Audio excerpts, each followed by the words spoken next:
श्री गणेशाय नमः. श्री सरस्वती नमः. श्री सीतारामाय नमः. श्री हनुमंताय नमः. नमः पार्वतीपती. हर हर हर हर महादेव. या अगोदरच्या प्रवचनामध्ये आपण हनुमंतरायाचा जन्म, हनुमंतरायांनी सूर्यदेवाकडनं कसं विद्या ग्रहण केली, तसेच हनुमंतराय आणि श्रीरामचंद्र प्रभूची कशी भेट झाली हे आपण पाहिलं. हनुमंतरायाच्या जन्माच्या 3 कथा पुराणामध्ये वर्णन केलेले आहेत. त्याचं सविस्तर वर्णन अगोदरच्या प्रवचनामध्ये श्री हनुमान कथा या प्रवचनामध्ये मी सविस्तर वर्णन केलेलं आहे. येथे संक्षिप्तपणाने हनुमंतरायाच्या जन्माची कथा सांगितली. आता कालच्या कथेमधून आपण काय बोध घ्यायचा? जी स्वर्गातील अप्सरा आहे त्या अप्सरेने काय केलं होतं की एका ऋषीचा अपमान केला आणि त्या अपमान केल्यानंतर, ऋषीचा अपमान झाल्यानंतर ऋषीने जो शाप दिला त्यामुळे तिला या पृथ्वी तलावर जन्म घ्यावा लागला. ती अंजनी माता. मनुष्य काय करतो? मनुष्याला धनाचा गर्व असतो किंवा शक्तीचा गर्व असतो. काही जणांना सौंदर्याचा गर्व असतो. या गर्वाच्या पोटी मनुष्य दुसऱ्याचा अपमान करतो. अपमान कुणाचाच करू नये, परंतु संत महात्मे, साधू पुरुष, ऋषी, ब्राह्मण याचा कधीही अपमान करू नये. हे फार वाईट असतं. कित्येक वेळेस असं झालेलं आहे, पुराणामध्ये सुद्धा त्याचं वर्णन आहे की जरी ऋषीमुनींनी श्राप नाही दिला तरीसुद्धा भगवंताला आपल्या भक्ताचा अपमान सहन होत नाही. अंबरीश राजाचे कथा येते. अंबरीश राजाचा अपमान हा दुर्वास ऋषीने केला. त्यावेळेस सुदर्शन चक्र ह्या दुर्वास ऋषीच्या मागे लागलं. त्रिभुवनामध्ये दुर्वास ऋषींना कुठेही जागा मिळाली नाही. शेवटी ते अंबरीश राजाला शरण आले आणि अंबरीश राजाने जेव्हा सुदर्शनाला विनंती केली तेव्हा सुदर्शन शांत झालं. भगवंताला स्वतःचा अपमान झालेला एका वेळेस सहन होतो, परंतु आपल्या भक्ताचा अपमान सहन होत नाही. अशीच एक कथा येते श्री स्वामी समर्थाची. एक गणिका होती. त्या गणिकेने काय केलं की स्वामीचा अपराध केला. त्यावेळेस काय झालं, स्वामी काही बोलले नाहीत, परंतु त्या गणिकेला लकवा मारला. आणि ज्यावेळेस ती गणिका स्वामीकडे आली आणि माफी मागितली त्यावेळेस ती बरी झाली. सांगायचा उद्देश हा आहे की कोणीही दुसऱ्याचा अपमान करू नये. साधू संत ऋषी याचा तर कधीच करू नये. भगवंताच्या भक्ताचा अपमान कधी करू नये. भगवंताला सहन होत नाही आहे. हे असे कालच्या कथेचा एक आपण धडा घ्यायला पाहिजे. आणखीन एक आहे की आपण पाहिलं की हनुमंतराय आणि रामचंद्र प्रभूची भेट झाली. त्यावेळेस हनुमंतरायाचं कौशल्य दिसून आलं. हनुमंतरायाने श्रीरामचंद्र प्रभूला ओळखले होते. श्रीरामचंद्र प्रभूच्या बोलण्यावरून, वागण्यावरून हनुमंतरायाने श्रीरामचंद्र प्रभूला ओळखले होते आणि त्याने नंतर सांगितले की हे प्रभू, मी तुम्हाला ओळखलेलं आहे. आता ज्यावेळेस हनुमंतराय आणि रामचंद्र प्रभूची भेट झाली, प्रथम भेटीमध्येच हनुमंतराय जे काय बोलले त्याच्यावरून श्री रामचंद्र प्रभूच्या मनावर एवढा परिणाम झाला आणि एवढा प्रभाव पडला की पहिल्या भेटीमध्येच हनुमंतरायाने श्री रामचंद्र प्रभूचं मन जिंकलं. अशा प्रकारचं म्हणजे भाषण पहिल्या भेटीमध्येच हनुमंतरायाने रामचंद्र प्रभूबरोबर जे बोलणं झालं, जे भाषण झालं, त्याचा प्रभाव श्री रामचंद्र प्रभूवरती पडला. इंग्रजीमध्ये म्हणतात बघा, फर्स्ट इम्प्रेशन. तशा प्रकारे हनुमंतरायाचं चातुर्य, भाषण चातुर्य, त्याच्यामुळं श्री रामचंद्र प्रभू च्या मनावरती प्रभाव पडला आणि श्री रामचंद्र प्रभूचं त्यांनी मन जिंकलेलं आहे. आणखीन एक की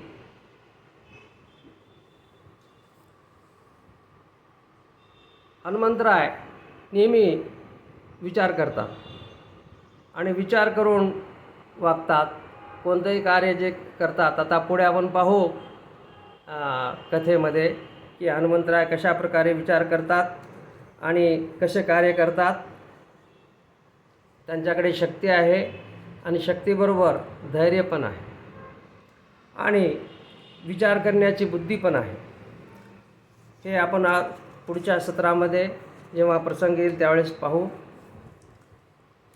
आता कथेच्या अनुषंगाने श्रीरामचंद्र प्रभू आणि हनुमंताची भेट झाली. हनुमंतराय रामचंद्र प्रभूला विनंती करतात, हे प्रभू, आपण सुग्रीवाची मदत करावी, सुग्रीव पण तुमची मदत करेल. असं करून हनुमंतरायाने काय केलं, रामचंद्र प्रभू आणि लक्ष्मणाला घेऊन सुग्रीवाकडे ऋष्मुख पर्वतावरती गेले आणि त्यांची भेट करवली. आणि सुग्रीवांना पण सांगितलं की हे श्री रामचंद्र प्रभू आहेत, हे लक्ष्मण आहेत. आणि श्री रामचंद्र प्रभू आणि लक्ष्मणाला म्हणाले की हा सुग्रीव आहे. अशी भेट करून करवली.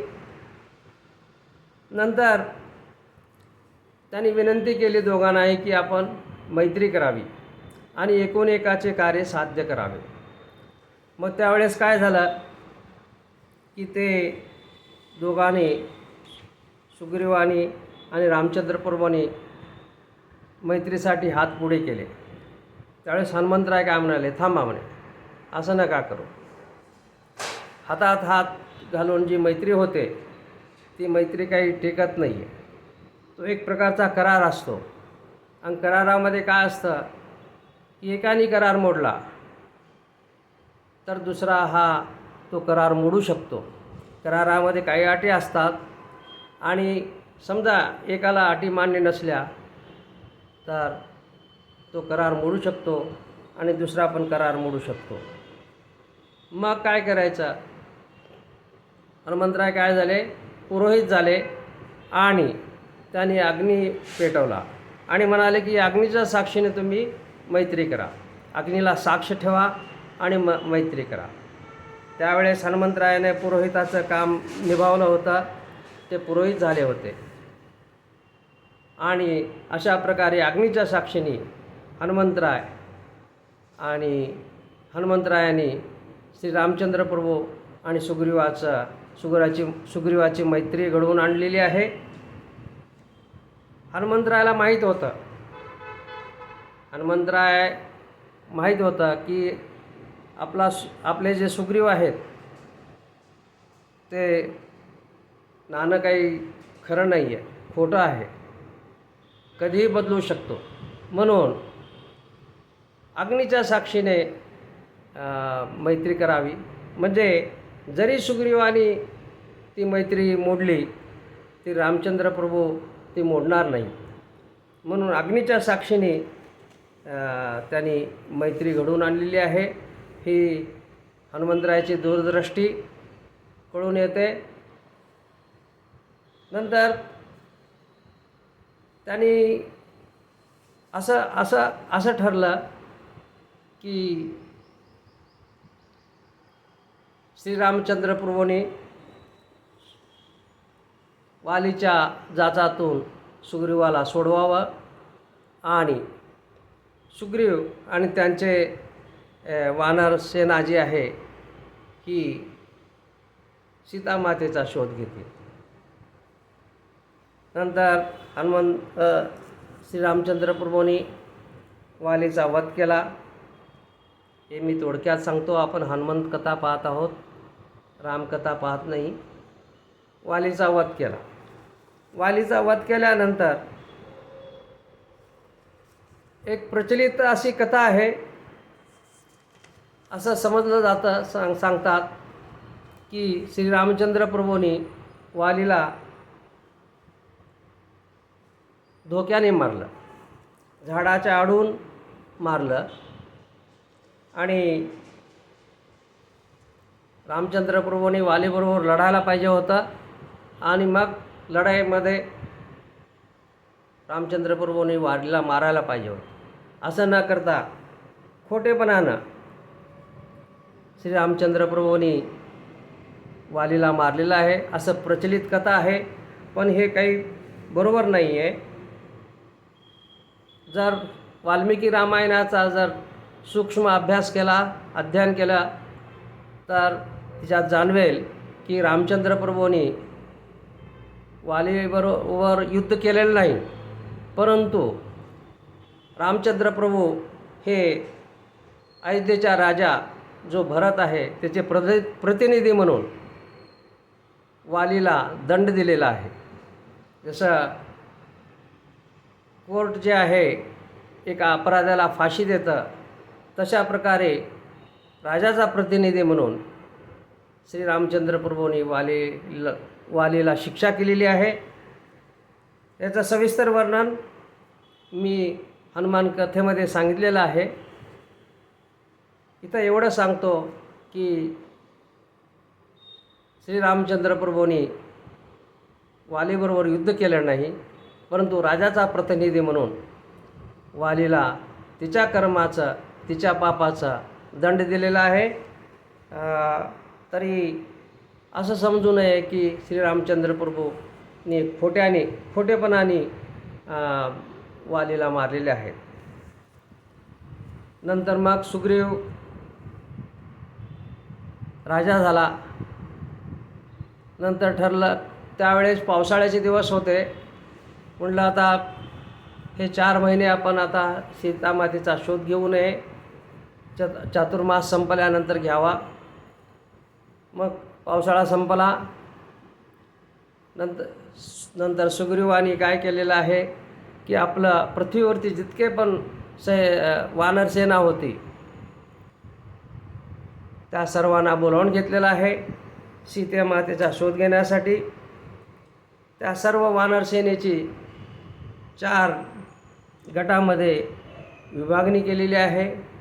आपण त्याला काय म्हणतो, 4 ग्रुप बनवले आणि ते 4 गट किंवा ग्रुप 4 दिशेला पाठवले. मुख्य जो मोठमोठे जे वानर होते ते दक्षिण दिशेला पाठवलेलं आहे. त्याच्यामध्ये अंगद जो आहे, वालीचा मुलगा अंगद, त्याला त्या गटाचा मुखिया बनवलेला आहे. आणि या गटामध्ये हनुमंतराय आहेत, जांबुवंत आहेत, नील आहेत, गज आहेत, गवाक्ष आहेत, सुषेण आहे, असे मोठमोठे वीर या गटात आहेत, त्या ग्रुपमध्ये आहेत. आणि त्यांना दक्षिण दिशेला पाठवलेलं आहे. मग ही हा जो गट आहे हे मुख्य जे वानर आहेत दक्षिणेला निघालेले आहेत. हनुमंतराय त्याच्यामध्ये आहेत, जांबुवंत आहेत. वाटेत समुद्र आल्यानंतर मग पुढे काय, त्यावेळेस जटायूचा भाऊ संपती याची भेट होते. आणि संपती या वानराला सांगतो की मी सीतामातेला पाहिलेलं आहे, सीतामाता मला इथून दिसते आणि रावणाने सीतामातेला पळवून नेलं आणि लंकेत ठेवलेलं आहे. मी येथून पाहू शकतो. गिद्ध म्हणजे गिधाड आपण मोठ्या भाषेत म्हणतो, त्याची दृष्टी फार लांबची असते. ते लांबचं बघू शकतात. गिद्ध हे जे आहेत लांबचं बघू शकतात. म्हणून संपती काय म्हणतो की मी पाहत आहे सीतामाता ही अशोक वाटिकामध्ये आहे, रावणाच्या लंकेत आहेत. तुम्ही असं करा, कोणीतरी जा. हा समुद्र जो आहे 100 योजन लांब आहे. तर एकाच उड्डाणामध्ये जर कोणी जाईल आणि सीतेचा शोध घेऊन येईल, पहा म्हणे कोण जाऊ शकतं. मग आपापसामध्ये सर्व वानर विचार करतात की हा 100 योजन असलेला समुद्र कोण ओलांडून जाईल. एकाच उड्डाणामध्ये ओलांडायला पाहिजे. काही वानर सांगतात मी 10 योजन जातो, काही म्हणतात 20 जातो, काही म्हणतात 50 जातो, काही म्हणतात 90 जातो. याच्यामध्ये जांबुवंत काय म्हणतात, मी म्हातारा झालो आहे म्हणे, आता काही मला जास्त उड्डाण होत नाही. मी ज्यावेळेस तरुण होतो त्यावेळेस वामन अवतारामध्ये जेव्हा बडूक वामननी हे एका पायामध्ये पृथ्वी आणि स्वर्ग नापलं होतं, त्यावेळेस मी एका दमामध्ये एका उड्डाणामध्ये प्रदक्षिणा केली होती. भगवान वामनाची मी एका उड्डाणामध्ये प्रदक्षिणा केली होती. आता तेवढं बळ नाही आहे, मी जाऊ शकत नाही. मग अंगद काय म्हणाले, मी जाऊ शकतो म्हणे, मी श्रीलंकेला एका उड्डाणामध्ये जाऊ शकतो, परंतु मी वापस येऊ शकेन का नाही याची मला खात्री नाही. आता इथे एक प्रश्न येतो, जो मनुष्य जाऊ शकतो तो वापस येऊ शकतो. ज्याला उड्डाण करण्याची एवढी शक्ती आहे, 100 योजन समुद्र एका उड्डाणामध्ये तो जाऊ शकतो, मग तो परत काय येऊ शकत नाही. हिच्यामध्ये काही साधू संत जे आहेत किंवा ज्ञानी महात्मे आहेत, हा निष्कर्ष काढतात. साधू संतांचा निष्कर्ष आहे की लंका काय आहे, लंका ही भोगनगरी आहे. लंकेमध्ये कंचन आणि कामिनी याचा सुकाळ आहे. म्हणजे पैसा भरपूर आहे आणि कामिनी आहे. मग जो कोणी जाईल या दोन्हीवरती विजय प्राप्त केलेला असायला पाहिजे. अंगदाला वाटतं की मी लहान आहे, मी एखाद्या वेळेस या कानन आणि कांचन याच्या मोहात पडलो तर, बालक आहे, आणखी एवढी परिपक्व बुद्धी नाही आहे, चंचल आहे, वानर आहे. पण जो कोणी निष्काम वैरागी असेल तोच जाऊ शकतो. मग शेवटी जांबुवंत काय करतात, पाहतात की हनुमंतराय काहीच बोलत नाहीत. हनुमंतराय आहेत काहीच बोलत नाहीत, एका ठिकाणी गप्प बसलेले आहेत. मग जांबुवंतांनी काय केलं हनुमंतरायाला की हे हनुमंता, तू गप्प का बसलेला आहेस, आणि तुझ्यात एवढा पराक्रम आहे, एवढी शक्ती आहे, एवढं ज्ञान आहे, तुला बल आहे, मग तू का जाऊ शकत नाहीस. असं हनुमंतरायाच्या बलाची, शक्तीची आणि धैर्याची आणि बुद्धीची आणि ज्ञानाची जेव्हा जांबुवंत आठवण करून देतात हनुमंतरायाला, तेव्हा हनुमंतरायाला कळून चुकतं की आपल्यामध्ये सामर्थ्य आहे, बल आहे, आपण जावं. आणि मग ते समुद्र पार करण्यासाठी, उड्डाण करण्यासाठी तयार होतात. आपल्या जीवनामध्ये सुद्धा, संसारामध्ये सुद्धा कधी कधी काय होतं की आपण निराश होतो आणि गप्प बसतो, काही कार्य करत नाही. त्यावेळेस कोणीतरी आपला हितचिंतक आपल्याला मदत करतो, आपली आठवण करून देतो, आपल्या कार्याची आठवण करून देतो, आपल्या शौर्याची आठवण करून देतो आणि कार्य करण्यासाठी प्रेरित करतो. त्यावेळेस आपण ते कार्य करतो आणि ते कार्य पूर्णपण होतं. तशाच प्रकारे जांबवंतांनी हनुमंतरायाला तिच्या शौर्याची, ज्ञानाची, धैर्याची आठवण करून दिलेली आहे. श्री हनुमंतराय आपलं धैर्य, शक्ती हे विसरून गेले होते. ऋषीमुनीचा श्राप होता. ही एक मोठी कथा आहे, ती काही सांगत नाही. त्या ऋषीने सांगितलं होतं की तुझी शक्ती ही आता गुप्त राहील आणि कोणी जरी आठवण करून दिली तर ती जागृत होईल.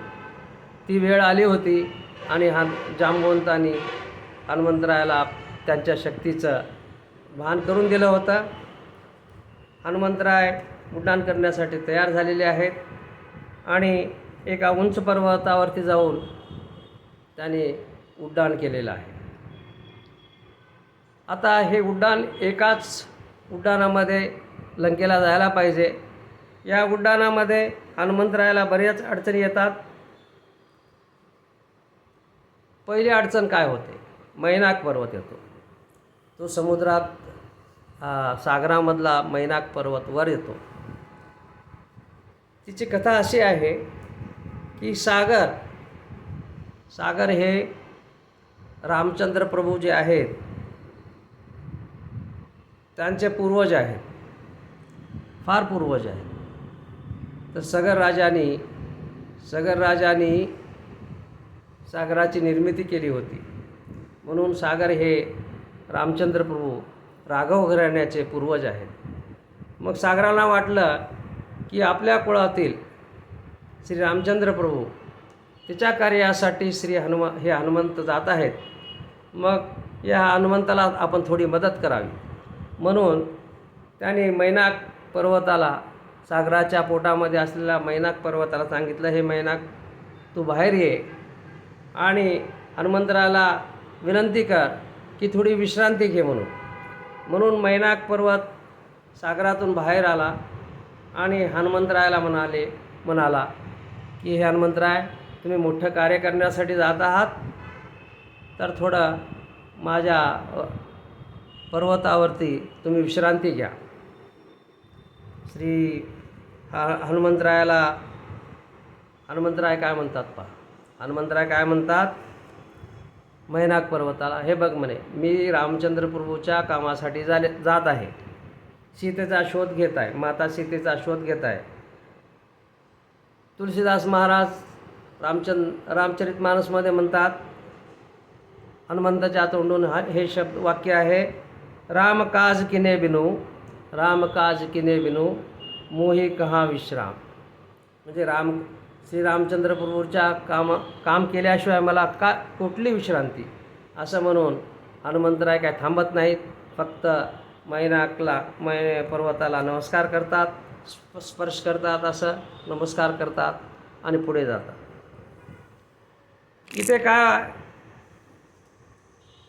बोध घ्यायचा? इथे त्या कथेवरनं असा बोध घ्यायचा की अध्यात्मामध्ये साधक प्रगती करत असतो. त्यावेळेस काय होतं की बरेच जण आपले आप्तवर्ग म्हणा किंवा संबंधी म्हणा किंवा मित्र म्हणा, हा मैनाक, आता इथं आठवलं, मैनाक हा कोण आहे? मैनाक हा पार्वतीचा भाऊ आहे. मैनाक कोण आहेत? हे पार्वतीचे भाऊ आहेत.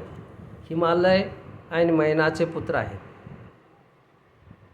आणि म्हणजे पार्वतीचा भाऊ. मैनाक हा पार्वतीचा भाऊ. मग पार्वतीचा भाऊ म्हटल्यानंतर महादेवाचे काय झाले? साले, मेहुणे झाले. आणि हनुमंतराय कोण आहेत? हनुमंतराय हे महादेवाचे अवतार. म्हणजे इनडायरेक्टली हनुमंतरायाचे साले, मेहुणे. मग तेच प्रथम अडथळा.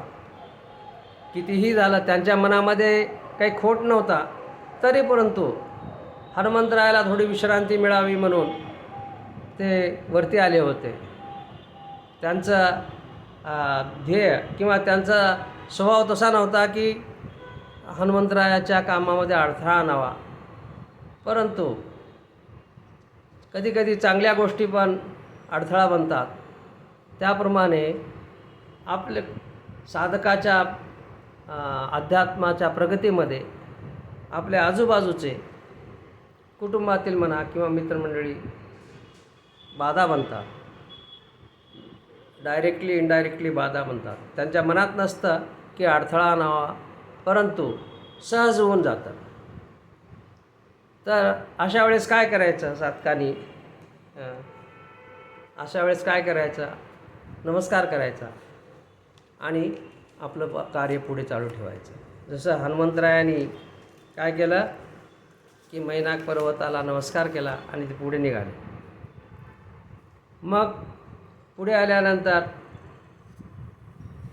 ज्यावेळेस हनुमंतराय चालले होते लंकेला, त्यावेळेस देवलोक आहेत, त्यांच्या मनामध्ये एक शंका होती. अशी शंका होती की हनुमंतराय एकाच उड्डाणामध्ये लंकेला पोहोचतील का? आणि दुसरी एक शंका होती, जरी पोहोचले तर त्या मायानगरीमध्ये ते टिकाव धरू शकतील का? म्हणून देवलोकांनी हनुमंतरायाच्या शक्तीचा आणि बुद्धीची परीक्षा घेण्याचं ठरवलं. बल आणि बुद्धी याची परीक्षा घेण्यासाठी त्याने सुरसा मातेला विनंती केली. सुरसा माता ही देवाची आई आहे. सुरसा मातेला विनंती केली की तुम्ही हनुमंतरायाची परीक्षा घ्यावी. मग सुरसा माता हनुमंतरायाच्या वाटेत आड आली आणि तिनं तोंड पसरलं आणि म्हणाले, मी तुला खाते, मला भूक लागलेली आहे. हनुमंतराय म्हणाले, माते, मी श्रीरामचंद्र प्रभूच्या कार्यासाठी जात आहे, मी ते कार्य करतो आणि परत येतो, मग त्यावेळेस तू खा. सुरसा माता म्हणाली, नाही, मी तुला खाणार. म्हणून तिनं आपलं तोंड उघडलं. कथा अशी येते की तिनं 1 योजन तोंड उघडलं तर हनुमंतराय 2 योजन उंच झाले. असं करत करत ती 50 योजन तोंड उघडलं तर हनुमंतराय तिच्यापेक्षा मोठे झाले.